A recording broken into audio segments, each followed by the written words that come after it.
Hi, this is Frank Prendergast outside Church Street Public School here in Toronto, where we're getting reaction from parents on the new Ontario sex ed curriculum and the reaction to protests that happened yesterday and are continuing this week. Not in favor of the new sex ed, completely inappropriate, age appropriate.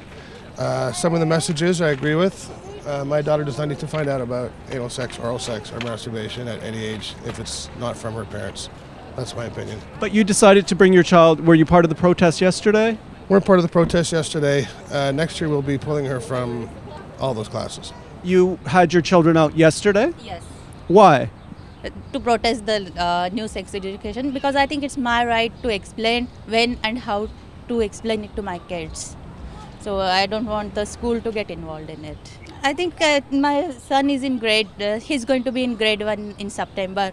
So I think he's too small to go through all the details and about the sex education. So I'm really concerned he's way too small, and they don't need to know all those things right now from grade 1. I think honesty is always the best approach. I think kids should learn whatever is appropriate for their age. I'm not really concerned about the curriculum.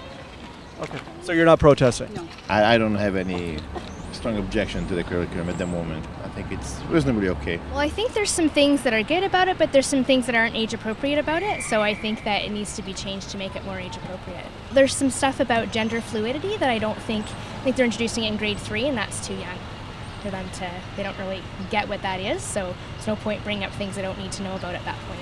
I don't think it's as sensational as others have made it out to be. I am from the Muslim community, I am a practicing Muslim. But I don't fear it as much as others do. That's part of being a parent, is understanding what's happening in the schools.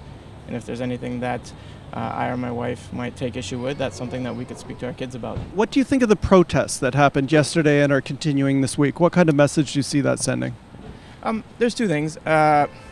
I mean, kind of in the sort of sensationalistic Islamophobic environment that we live in, it's being painted as though it's only Muslims who are protesting. That's problematic for me on the one hand, but as a Muslim, I'm also frankly slightly embarrassed by some of my community members who have aligned themselves with other communities that have never traditionally had their interests in mind. They're not teaching them how to touch their bodies, they're teaching them about their bodies.